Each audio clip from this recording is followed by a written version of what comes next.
मोहम्मद नौशाद अंसारी। क्या कहना चाहते हैं आज के मुद्दे पे? हर हाथ को रोजगार दो, इस तरह का ये आंदोलन हुआ है, बहुत जबरदस्त प्रोटेस्ट है DYFI का। Democratic youth federation of India, इनका नारा है सबको शिक्षा सबको काम के अधिकार को संविधान में शामिल करो।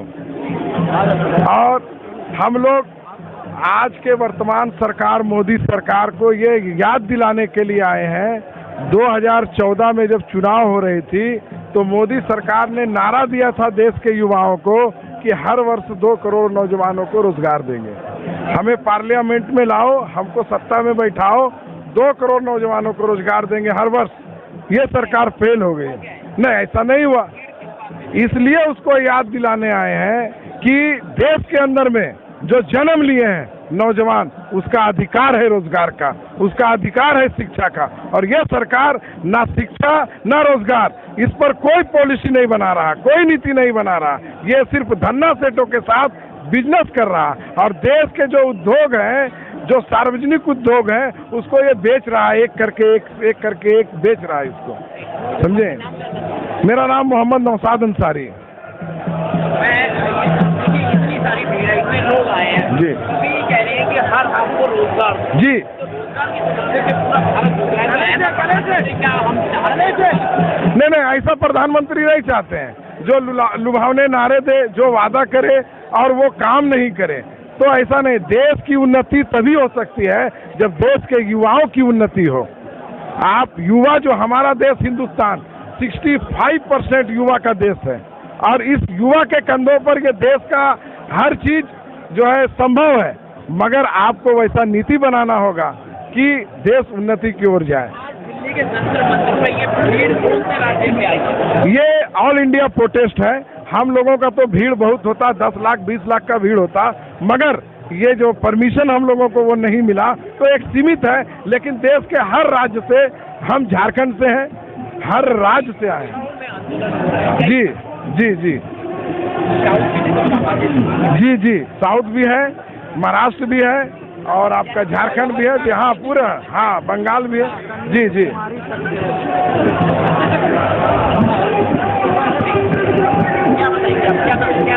इंटरव्यू प्रजा पासवान DYFI का साथी है। आज हम लोग DYFI का 3 नवंबर स्थापना दिवस है। स्थापना दिवस पर हम लोगों ने हर राज्य से, यहाँ जो मोदी जी ने वादा किए थे कि हर वर्ष 2 करोड़ हम रोजगार देंगे, आज वो झूठा निकले। अभी तक 2 करोड़ रोजगार हम लोग युवाओं को नहीं मिला। अब क्या कदम उठाएंगे? ये तो आप याद दिला दिया। हम लोग आज पार्लियामेंट में विरोध किए हैं। आने वाला समय में हम लोग रोड पर हम लोग आंदोलन करेंगे रोजगार के सवाल पर। ये हमारा बुनियादी सवाल रहेगा। क्या अब जैसे मोदी के नेतृत्व में सारी जनता क्लासिफाई कर रही है, इसकी अगली तस्वीर क्या होगी? देखिए, अगर जिस तरह से ये मोदी सरकार देश के अंदर में धर्म को अफीम बना के फैला रही है, अगर ये चलता रहा, देश के नौजवान अगर इसको नहीं समझा, तो आने वाला दिन बहुत भयावह होगी देश की। लेकिन जो हमारी समझ है, जो नौजवान, जो हम लोग आज यहाँ इकट्ठा हुए हैं, हर स्टेट में इस सवाल को हम लोग उठा रहे हैं। DYFI का अगर ये सोच और समझ सफल हुई तो आने वाला समय देश का तस्वीर बहुत सुंदर होगा और सुंदर भारत, जो सोने की चिड़िया थी, वो चिड़िया फिर से चहचहाएगी और हमारा देश ये समाजवाद में ही ये सफल हो सकता है।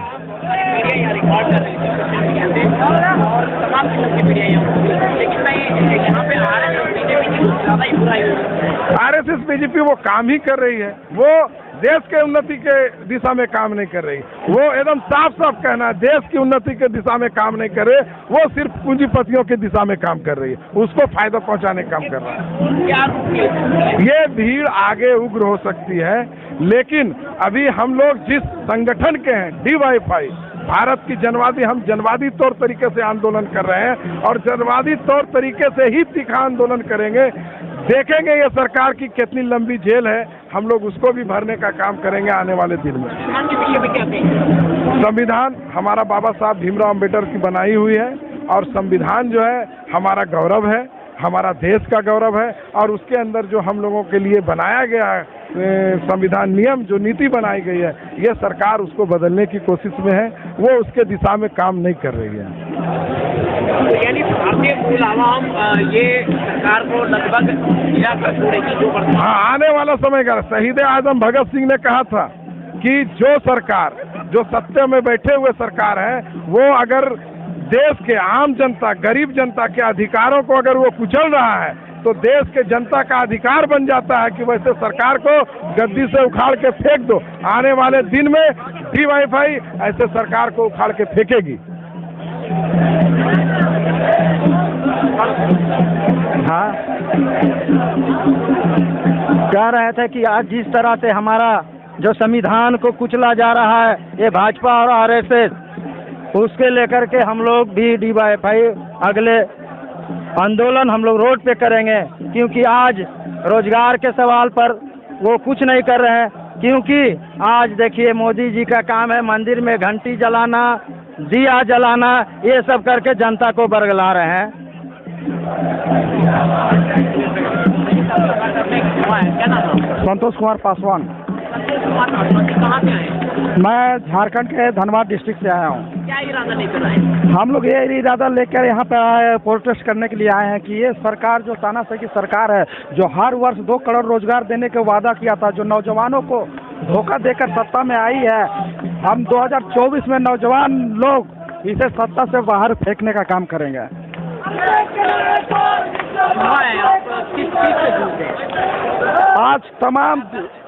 आज तमाम देश के कोने कोने युवा के जो भविष्य के साथ खिलवाड़ जो ये सरकार कर रही है, ये तमाम युवाओं को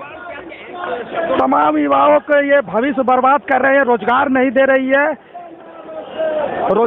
रही है, ढंग का शिक्षा नहीं दे रही है, नई एजुकेशन पॉलिसी जो महंगा कर दी है, जबकि शिक्षा देगी नहीं तो रोजगार कहाँ से मांगेगा।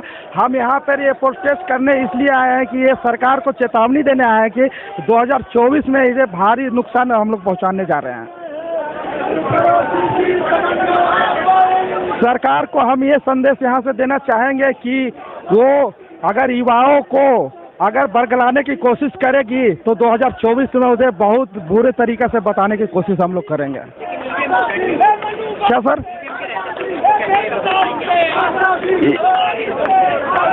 EVM के रहते हुए बहुत से और भी टेक्निकल इशू है जो हम लोग उससे प्रयास करेंगे कि ठीक ढंग से माध्यम से चुनाव हो, और हम लोग यही मांग करेंगे। हाँ, हम सरकार को यही संदेश देना चाहते हैं कि आने वाले जैसे 2024 जो इलेक्शन है, अभी जैसे हम लोग को रोजगार के यहाँ सरकार जो वादे किए हैं और इतना साल अभी तक नाम हुआ हम लोग श्रवण कुमार मोदी। ये जो युवा है सरकार को गिराने पे आते। देखिए अब सरकार अगर ढंग से युवा के लिए अगर व्यवस्था नहीं करेगी, जॉब के लिए नहीं व्यवस्था नहीं करेगी तो सरकार तो आएंगे। पार्लियामेंट मार्च है, इतनी भीड़ यहाँ पर है जंतर मंतर पर, तो ये भीड़ अपने आप में। हाँ, तो वही संदेश तो आप इसीलिए तो हम लोग आए हैं। ये भीड़ जो जमा हुई वही कारण से कि आज हम लोग संदेश सरकार को देना चाहते हैं, मोदी जी को संदेश देना चाहते हैं कि आज हम लोग जो इतना आए हैं आने वाले समय में और इससे भी ज़्यादा माने साथ में आएंगे और युवाओं के साथ और भीड़ इकट्ठा नहीं करेंगे, इसका और ज़्यादा से ज़्यादा संगठन इकट्ठा करेंगे। My name is Kundan Paswan. Sir, आज ऐसा है कि हम लोग प्रोटेस्ट के लिए जो आए हुए हैं यहाँ पे DYFI की तरफ से, वेयर इज माय जॉब, कहाँ है हमारा रोजगार। हम लोग इस डेलीगेशन को लेकर के जो यहाँ जंतर मंतर पे इकट्ठा हुए हैं, हम लोग सरकार से ये मांग नहीं कर रहे हैं, हम अपना अधिकार मांग रहे हैं। इसमें हमारा अधिकार है कि हमारा पढ़ने लिखने के बाद में हमारा जॉब कहाँ है। सरकार बोलती है पकौड़ा तलो, क्या हमारा ये रोजगार है? क्या हम लोग ये BTech MTech करने के बाद पकौड़ा तलने का काम करेंगे हम लोग? हम लोग इस चीज़ के लिए हम लोग पढ़ाई किए थे।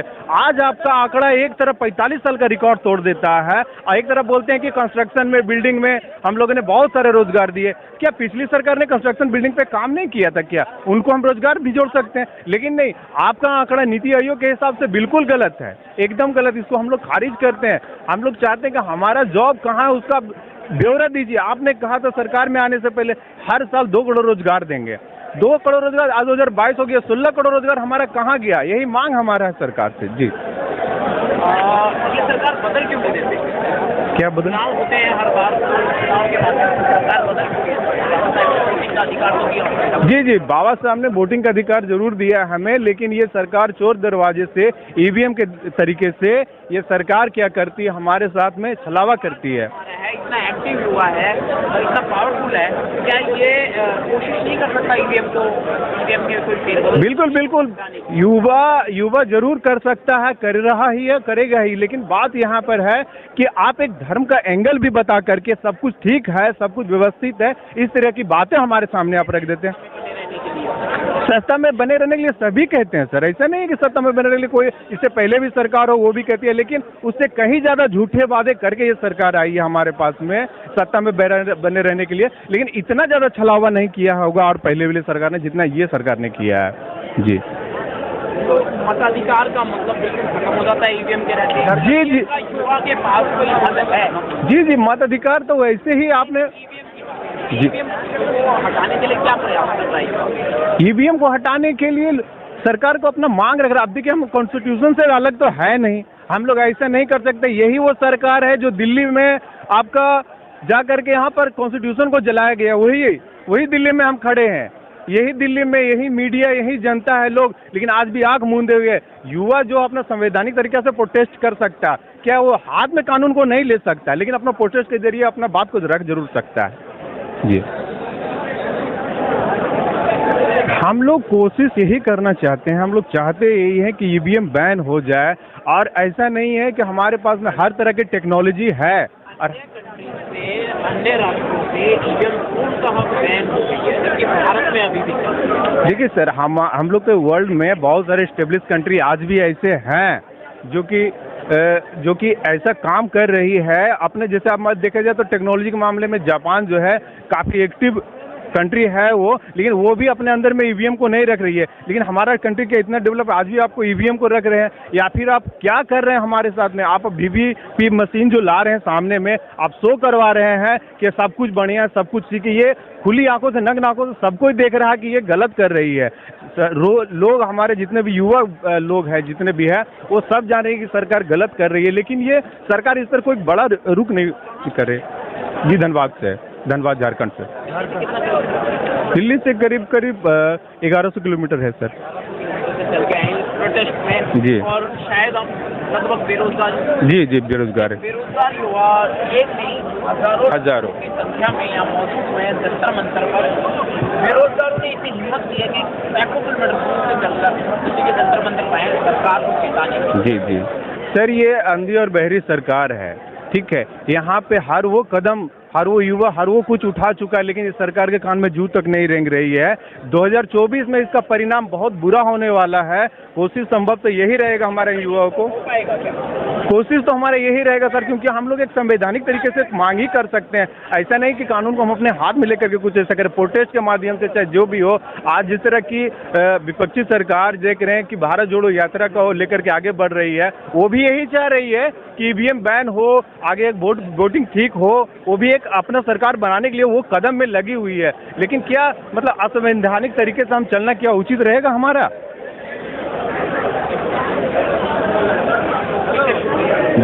जय भीम।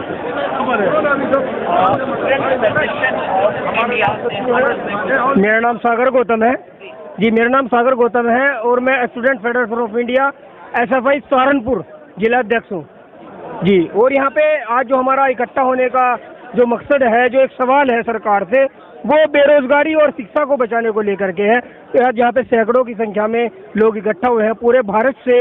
आप देख रहे होंगे जितने भी ये तमाम लोग हैं, ये सब एक बेरोजगारों की एक समूह यहाँ पे इकट्ठा हुआ है अपना रोजगार मांगने के लिए और शिक्षा को बचाने के लिए, जो इन्होंने NEP नई एजुकेशन पॉलिसी में बिल्कुल शिक्षा को बर्बाद कर दिया है, खत्म कर दिया गया है। क्या सरकार को इससे फर्क पड़ेगा? इससे अगर नहीं फर्क पड़ेगा तो हम दोबारा इकट्ठा होंगे, क्योंकि हम जमीन से जुड़े हुए लोग हैं, हम किसान मजदूर के बच्चे हैं और हम दोबारा संघर्ष करेंगे। सारे लोगों की उम्र निकल जाती है। क्या कह रहे हैं सर? उम्र निकल जाती है। उम्र बिल्कुल, मैं आपको बता दूं, मैं BA MA और मैं LLB सेकेंड ईयर का स्टूडेंट हूं, और अब आप देखिए मैं BA MA कर चुका हूं और LLB का मेरा दूसरा साल है, और अभी तक रोजगार की कोई व्यवस्था नहीं है। जैसे कि हम देख रहे हैं कि अखबारों में और बड़े बड़े विज्ञापन में देखते हैं, बस वहाँ पे मोदी जी रोजगार बांट रहे हैं, योगी जी भी बड़े बड़े दावे कर रहे हैं। लेकिन योगी मोदी को तो काफी लोग हैं जो सपोर्ट कर। देखिए सत्ता में उनका जो ये अंधभक्त जिन्हें हम कहते हैं, ये अंधभक्ति कहूँगा उन्हें मैं, क्योंकि जो मंदिर मस्जिद के नाम पे वोट कर रहे हैं। देखिए मंदिर मस्जिद बनेंगे तो भिखारी पैदा होंगे, और स्कूल, और क्योंकि डॉक्टर अम्बेडकर ने कहा था कि जब जिस दिन ये मंदिरों में लगने वाली लाइनें पुस्तकालय की ओर बढ़ेंगी, मेरे भारत को महान होने से कोई नहीं रोक सकता।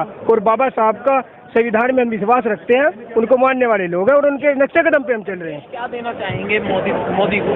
देखिए मैं यही कहूँगा, जिस एज में हम हैं उस एज में आप उस दर्द को अनुभव करिए जहाँ पे आपके हमें इस उम्र में हैं और आप घर वालों से पैसे मांगते हैं किताबों के लिए, अपनी फीस के लिए, तो वहाँ पे हमें कहीं ना कहीं ये उठाना पड़ता है। घर वाले कह रहे हैं कि तुम पढ़ रहे हो, किस लिए पढ़ रहे हो, नौकरी तुम्हारी लग नहीं रही है, तो क्या कर रहे हो, इतने खर्चा हमारे करवा रहे हो, उस तरीके से। तो मैं सरकार से यही कहना चाहूँगा, इन युवाओं की जो सुनवाई है वो की जाए। जी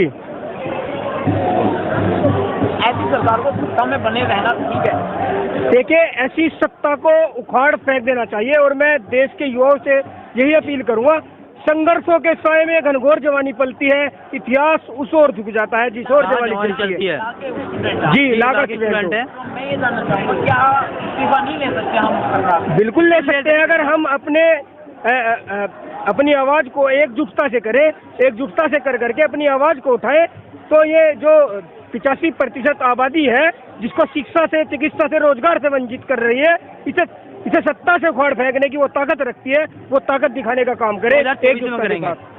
जी बिल्कुल उखाड़ने का काम करे। देखिए ईवीएम को मैं मान रहा हूँ, ईवीएम से वो जीत जा रहे हैं, लेकिन कहीं ना कहीं हमारे लोगों को भी ये बात समझनी होगी। देखिए अगर एकजुटता होगी तो हम सब कुछ कर पाएंगे, लेकिन वो एकजुटता तब आएगी जब 85% सबके सब इकट्ठा होकर के इस आंदोलन को मजबूती के साथ लड़ेंगे। जी जय भीम जय भारत। नितिन है मेरा नाम, मैं सहारनपुर से हूँ। जय भीम जय भारत।